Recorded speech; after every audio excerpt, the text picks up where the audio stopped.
ndabaramukije mu izina rya Yesu. Je nitwa Hirene Nazwe, nkuko yabivuze ndi umushumba. Turafise igikorwa hano hafi Imana yaduhamagariyemwo, nkaba mba ibone mu gisagara co mu Budagi gitoyi hafi ya Kolonye.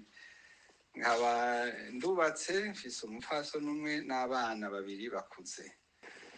Rero uno munsi tuza kuganira kw'ijambo ryitwa ukwizera. Turivuga ko bikeyi kuko ni vyinshi ibijanye n'ijambo ryo kwizera. Hariya mu Baheburayo 10:38 havuga ngo ariko umugororotsi wanje azobeshwaho n'ukwizera, naho niyiyonjorora ntazohimbara umutima wanje. Kwiyonjorora no kwiyombora, ukwikuramwo, nico bisobanura.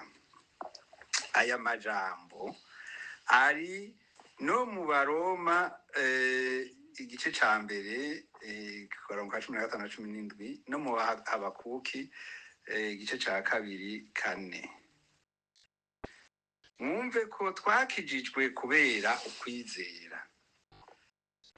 Wa wundi Nikodemu yarazi ibintu vyanditswe, mu vy'ukuri yarazi ibintu vy'Imana, ariko akagendera kure ya Yesu. Mu nyuma yumvise atsinzwe, agenda kurondera Yesu, aramubaza. Ikiganiro bagize cavuyemwo ca gice gikomeye dukunda kubwira abantu kugira ngo bumve neza ico agakiza kavuga, ngo kuko urukundo Imana yakunze abari mw'isi ariko rwatumye itanga umwana wayo w'ikinege, ng'umwizera wese ntaze apfe rubi, ariko azabone ubugingo budashira. Ngo umwizera wese ntazapfe rubi, ariko azabone ubugingo budashira. 17 naho havuga ngo kuko Imana itatumye umwana wayo gucira abari mw'isi urubanza, ariko ngo abari mw'isi bakizwe nawe. Uwumwizeye ntazotsindwa n'urubanza, ariko utamwizeye aramaze gutsindwa, kuko atizeye izina ry'umwana w'Imana w'ikinege. Turi mu ibihe abantu ukwizera kwabo kugoye guha ikibanza no gutora ngo mbega, kuko hari abakubaza baradutelefona canke bagatelefona uwundi mwene data ngo ibintu vyifashe ukunuku, none ngira iki? Mwene data nibaza ko yabiciyeko Andre, ariko azi neza, bamwe baba bazi neza ico ijambo ry'Imana rivuga. Ndiko ndatanga akarorero k'umuntu yambwiye ati ibi vy'ukwikinisha ntaho vyanditse. Hari igice canditse muri Bibiliya, ariko abazi neza ivyo avuga ko atari vyo, kuko yambwira ati nyamara iyo mbikoze mbura amahoro mu mutima.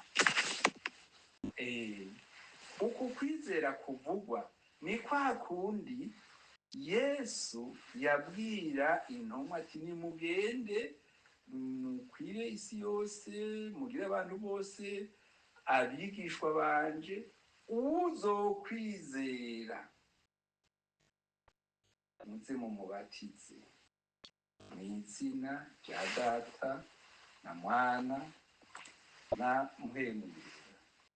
Dusomye ibi turabisoma muri Matayo, tukabisoma no muri Mariko. Reka dusome muri Mariko hariya 16 guhera kuri 15.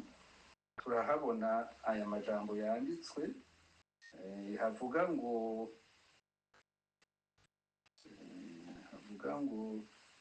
ego arababarira ati mugende muje mu bihugu byose mubwire abaremwe bose mubwire abaremwe bose ubutumwa bwiza, uwizera akabatizwa azokizwa ariko utizera azotsindwa n'urubanza. Utizera azotsindwa n'urubanza. Ukwizera niko kudukiza. Ukwizera igome turizera, twizera ijambo twabwiwe Yesu yaje mu isi. Yesu yavyawe n'Imana biciye kuri Mariya. Yavutse ata mugabo w'umuntu amenye.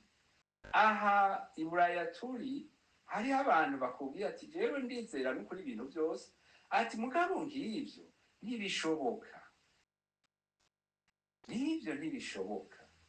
Hari ahantu nasomye nibaza ko hariya mu byakozwe n'intumwa Actes des Apôtres, bavuga ngo bamaze kubabwira ibyo kuzuka ngo baca baravuga ngo baragiye ngo bazobumviriza hanyuma.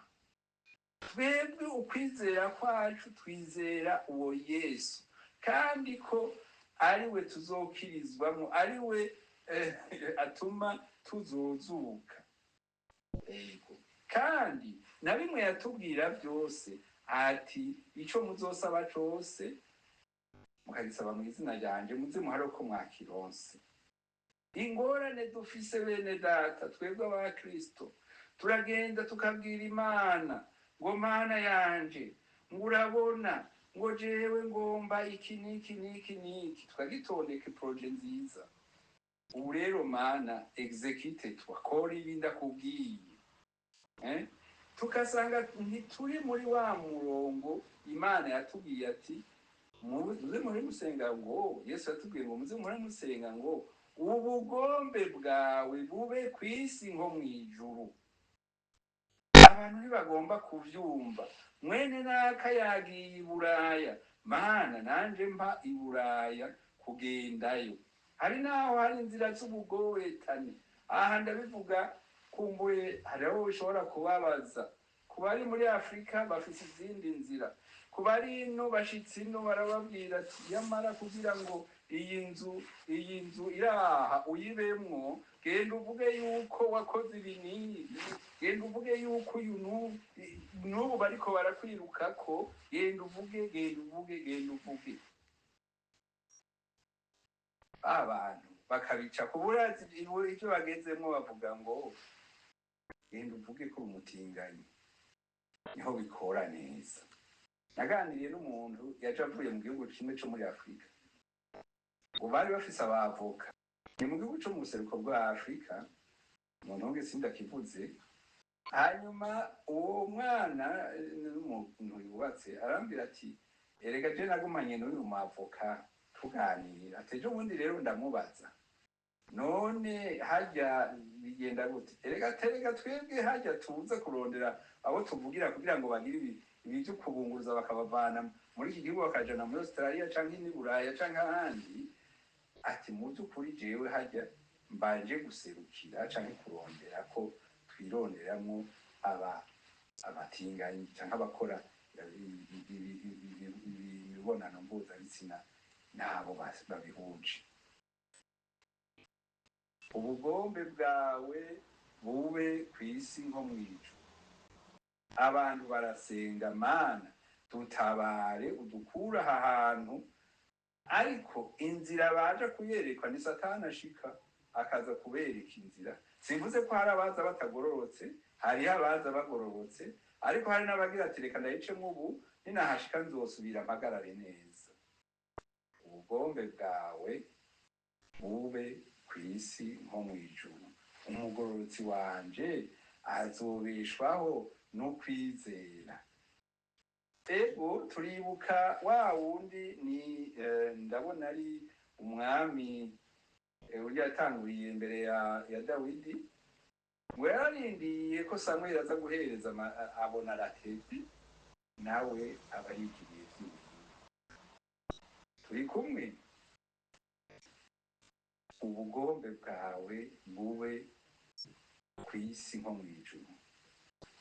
Abantu bariyizera bonyene ariko ntibizere Imana, ntibizere ko Imana ishobora kugutabara.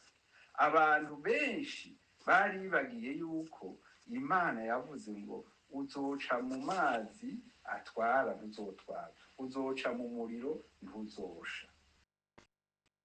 Turafise ingorane mu mashengero yacu. Iyo umukristo mwene data afise ikibazo, niko nobivuga, abo hanze nibo bagikemura. Ugasanga mbere abo bakristo bifitiye amadeni y'abantu bo hanze. Reka tubandanye, turacariko turavuga ukwizera.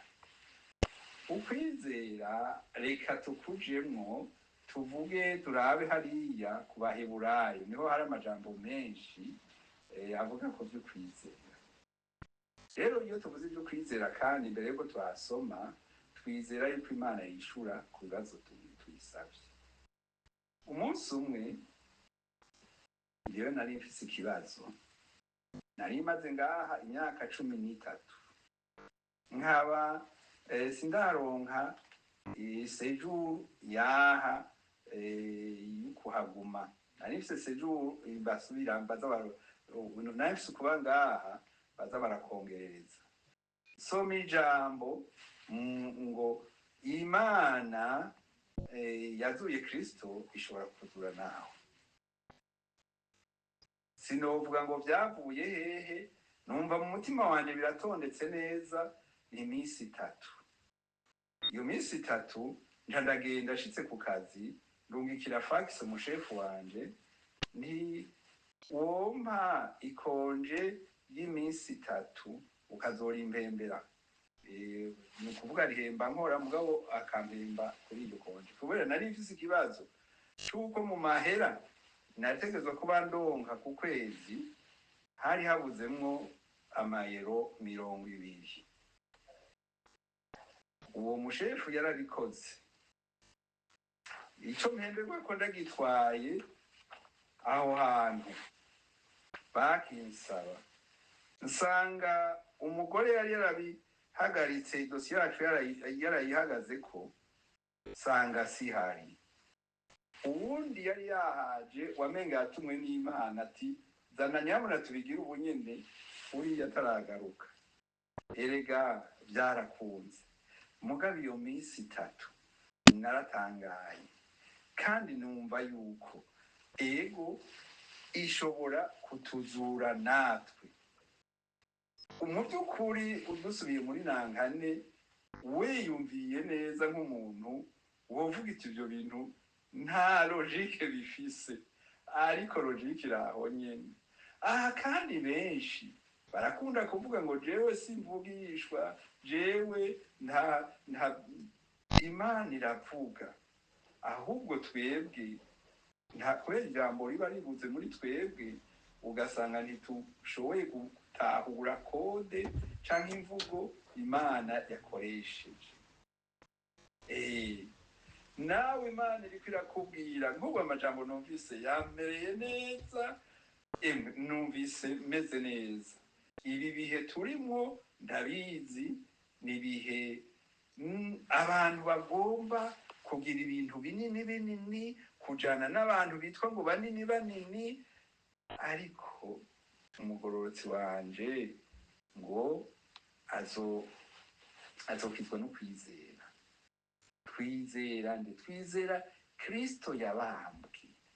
Erega abo bami bari bagiye baca kwa Herode kumubaza uwo mwami yavutse, ntibari bwamubone, ntibari bamuzi, ariko ngo bari babonye inyenyeri, bari baronse ihishurirwa. Niyo turiko turaronka ngubu ati amara nimugende. Ewe nyobora nuvuga gashingiro k'abantu bakeye, ariko nabonye ukuboko kw'Imana. Hari umugore umuryango wari umaze imyaka 5 batarabona n'ibikoroka, baraza gusengerwa. Umukristo asanzwe arasenga, aravuga ati akira umwana, avuga mama w'uwo mu mama. Baragenda kwa muganga baramuhebuza, baramubwira batoya, nta kintu, ubuye uyu muvyeyi akikiye umwana. Hari ibintu bakubwiye vyatevye, wewe kubera ukutizera uti abantu nabona baswaganije barahejeje, ugaca uraba babandi bafise novuga amakanale canke ahantu bavugira haheruye, birirwa baravuga ibintu canke bahenura n'abantu bakagwa ubugarami, ukamenya nibo bariko bavuga ivy'ukuri. Hari naho n'umwana wawe umutoyi ataramenya kuvuga, avuga ikintu yabwiwe n'Imana. Umwana wanje w'umuhungu yambwiye ngo ndi pasiteri, ico gihe nari n'umukristo asanzwe, kandi iryo shengero nabayemo ngaha nta nubwo nari murabiriza abantu bize ingene batondeka ingene amaprosedure bacamo kugira ngo ushikire ico gikorwa.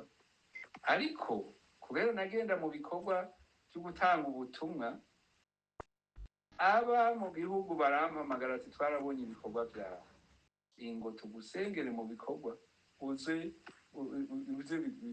bikure biduge. Amen, amen. Ego, reka dusome Abaheburayo rero 11, haravuga ngo ababaye abahizi mu kwizera, nuvuga abahizi n'abahero mu gifaransa, ukwizera no kumenya rwose ivyizigirwa, udakekeranya ngo ntibizoba, kandi ibitabonwa niko kubitumenyesha, kuko ari ivy'ukuri. Icatumye abakera bashingirwa intahe nuko bari bagufise. Ukwizera niko kutumenyesha yuko isi yaremwe n'ijambo ry'Imana, nico catumye ibiboneka bitaremwe mu biseruka. Ukwizera niko kwatumye Abeli aha Imana ikimazi kiruta ica Kayini, niko kwamuhesheje gushingirwa intahe kwari umugororotsi, hamwe Imana yashingira intahe amashikanwa yiwe yuko ari meza, kandi ko niko kwatumye nanone akivuga naho yapfuye. Ukwizera. Nigeze kuja ahantu, narishitse ngaha muri gisagara ca Bone, turi kumwe n'umufasha wanje, tugenda gusengera ahantu yari groupe y'aba universitaire basenga. Hanyuma umwe aravuga ati jewe ndakurikira Imana, ndakunda Imana, kugeza bishitse gusa aho mbona ko bigoye, aho jewe nca nikuramo. Ukwizera. Abantu benshi bafise ikibazo c'ukwizera, akavuga ati ukwizera kwanje kuzotuma ndonka ibi n'ibi, kuzotuma ndonka inzu, ndonka imodoka, kuzotuma nja hanaha, kandi je narasenze, kandi umuhanuzi yaravuze, none ukwizera kwanje. Ukwizera ntikuri mu muhanuzi, kwizera kuri muri Kristo. Nama niyumvira umukunzi wacu, mukuru wacu Stefano. Stefano yatewe amabuye ari mu kwizera, kandi ibi nivyo bizohava bidushikira muri bino bihe, bamwe muri twebwe canke abazoba mu minsi iri imbere. Ukwizera kuzobasaba vyinshi, n'ivyo bari bizigiye bakabona ntibishobotse, kubera yuko Yesu yaratubwiye ati ubwami bwanje si ubwaha kw'isi. Ariko hari benshi bubatse ubwami bwabo hano kw'isi. Nibiri no mu gitigiri c'abaza kumviriza canke c'abaduhamagara canke c'abatwemera ca komandere nk'uko benshi bama bazisaba iyo bavuze ikiganiro. Oya, ukwizera kwacu kuri muri Kristo. Abakera rero baragize ukwizera gukomeye. Aha imwe iki gitabo cuzuyemwo abantu bagize ukwizera. Ukwizera niko kwatumye Enoke ajanwa mw'ijuru ngo ntabone urupfu, kandi ntiyaboneka kuko Imana yamujanye, kuko yashingiwe intahe atarajanwa yuko yahimbaye Imana. Mwene data yavuze ati, mbega hari aho uganira n'Imana? None uzohimbara Imana gute utaganira nayo? Uzohimbara Imana gute? Babiri ntibajana batasezeranye. Oya, menya ko, mbega wewe uramenya ko Yesu akwishimiye, akuzi. Yaduhaye twese ihitamo, duhitemo ubugingo n'urupfu, kandi akatubwira ati ku bwanje hitamwo ubugingo uze ubeho, bwabwirwa Abisirayeli, mwebwe n'urubyaro rwanyu. Ihitamo ryacu, twahisemo Yesu. Yego, ukwizera niko kwatumye Nowa yubaha, amaze kuburirwa n'Imana ibitari bwaboneke, akabaza ubwato, inguge, bwo kurokora abo mu nzu yiwe, kandi niko kwamuhaye gutsindisha abari mu isi no kuragwa ukugororoka kuzanwa no kwizera. Abantu benshi babonye Nowa bamwise umusazi, kubera yuko byaratevye ibintu vyiwe kandi ntivyagaragara. Aha hari abantu bavuye aho basengera, hariho mwemu yaravuga, mugabo barondera aho umuntu avuga akababwira ibi na biriya, bakumva ko ivyo ari byo vyiza. Ukwizera niko kwatumye Aburahamu yumvira Imana imuhamagaye. Ariko mwebwe mwumve, ngubu Aburahamu yarahamagaye ngo nahaguruke agende, ave mu muryango wabo, agende ahantu hatazwi. Arahaguruka aragenda. Bivuye ngo nuko agenda atazi yaja. Inyambukira ngira ngo no mu Kinyarwanda no kwavuga, n'umuntu atabi wabo aba mu mahanga, ari ahantu atanu umunsi. Yaba mu mahema. Yego, nuko ndiko ndasimba, ariko muraza kubisoma namwe. Kuko yararorereye ca gisagara cubatswe ku itanguriro. Umugezi n'umwubatsi wacu ni Imana. Ukwizera niko kwatumye Sara ashobozwa gusama inda. Ibi murabisobanukiwe cyane. Ariko aha turacari muri vya bibazo byo kutizera. Abantu baragenda kurondera ingene bosama, ingene bovyara umuhungu, ingene bovyara umukobwa. Je ndafise umubabaro maze kumva abantu b'abakristo bavuga bati, yo maze kuronka abahungu batatu, ese Imana niba Imana igomba kunyongera, ninyongera agakobwa. Nababwiye tuha amaproje Imana, tuti Imana execute, kora ibije ndiko ndakubwira. ingomba ubu warambaye abahungu batatu none ubu ngomba abakobwa babiri canke abakobwa batatu canke ibinyuranye wambaye abakobwa bangahe none ngomba aba ukamenga ni twebwe turiko turapanga ubuzima bw'ingene ibintu bigenda, ariko twe turaba Kristo. Imana iguhaye umuhungu iguhaye umukobwa, reka ubugombe bwawe bube Mana, ubugombe bwawe bube kw'isi ho mw'ijuru. Ndacari kuvuga ku bintu byinshi byagiye biba. Ukwiza ariko kwatumye Sara ashobozwa gusama inda naho yaraciye canke yari yaraciye, kuko yiyumviriye yuko yasezeranye ariyo kwizerwa. Murazi yuko kwizera kwabo nako nyene kwageragejwe, hanyuma Sara akagenda akabwira mugabo we Aburahamu ati oya nukuri inshoreke yanje ni rwanje ndayitegeka, genda murabe ingene vyogenda. Koko baranarose n'umwana, ariko uwo mwana yagiye kubatera ikibazo.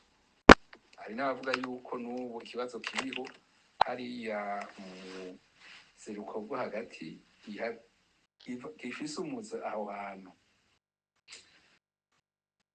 Sara yarakaheze, yamukwako n'isinzi nk'inyenyeri zo kw'ijuru, kandi n'abangana n'umusenyi uri kw'isesero y'ikiyaga utoharurika. Abo bose bapfuye bacizeye, batarahabwa ivyasezeranywe. Reka dusome muri Habakuki 2:4. Habakuki nuko mvuze Habakuki, raba umutima wanje, raba umutima wiwe urikakishije ntutunganye, ariko umugororotsi azobeshwaho n'ukwizera kwiwe. Umugororotsi azobeshwaho n'ukwizera kwiwe. Aha umuntu ashobora kuvuga ati nguma nizera Yesu, ariko wizere ko no gucumura bibujijwe, ko Yesu yarabibujije. Umugabo wawe cyangwa umupfasoni wawe ntari hafi ngo tube turigira hazogarukira ntaco, nta n'ivyo azomenya. Nivyo umugororotsi wanje azobeshwaho no kwizera. Kandi haravugwa yuko ishengero Yesu azoza gutora azoba ari ishengero ritagirako agatosi, ritagirako turabago, oya, azoza gutora ishengero ritunganye. Nayo majambo tuganiriye ngo umugororotsi wanje azobeshwaho no kwizera kwiwe. Mwami Yesu abahezagire. Mana uhoraho, Mana y'icubahiro, turagushimiye kuri uyu mwanya mwiza tugiranye n'aba bene data. Twishimiye Mana ko waduhaye iri jambo ryawe, kandi usubiye kutwibutsa akamaro ko kwizera. Turagusavye muhemu wawe ngo aduhagarike mu kwizera, duhagarare dushikamye, twoye kuraba hirya canke hino, ariko duhagarare mu kwizera, twisunze n'ivyo bene data bandi badukuriye bakoze, tubone kugororoka nk'uko bikwiye. Twavyumvise, umugororotsi wanje azobeshwaho no kwizera. Turizera yuko Yesu Kristo ari umwana w'Imana, yapfuye akazuka. Turizera n'amajambo yose yavuzwe ko azogaruka, kandi akagaruka kutujana. Yavuze tehe ngiye kwa data, ngiye kubategurira ikibanza. Mu nzu kwa data hari ibibanza vyinshi, abatabiriho nobibabwiye, nari kubibabwira, ariko nzogaruka ndabajane kugira ngo ahomba namwe aze abe ariho muba. Ete jewe ndi inzira n'ukuri n'ubugingo, ntawe ushika kwa data atanciyeko. Haleluya! nta yindi nzira iriho y'agakiza atari muri Yesu Kristo. Abahinga canke abanyabwenge bubu baratubwira ngo hariho ayandi mayeri. Oya, nta yandi mayeri, iryo twabwiwe n'iryo, kandi iri niko kwizera kwacu. Urakoze Mana kuba waduhuje n'aba bene data. Mana ubagiriye neza, ubazigamire mu kwizera. Niko na Yesu Kristo bwiwe yasenze ataba abantu nabo bari mu isi sabisi, ubazigamire mu kwizera. Urakoze Mana uhoraho, hezagira aba bene data baduhaye ubu buryo wahaye aka kanya kugira ngo badutumire, kandi ubahezagire ubazigamire mu kwizera. Cyo kimwe n'iyi groupe yose, abaza kuboneka mu nyuma n'abazoboneka ibindi bihe. Turabigushimiye rero, turasabye Mana ngo uku kwizera kwacu kubonwe n'abandi bose, kubera akarorera abandi, maze tuze dutunganirizwe hamwe twese wa munsi urubanza ruzoba rugeze. Turabigusabye kandi twizeye, ni mu izina ry'Umwami wacu Yesu Kristo dusabye, amen.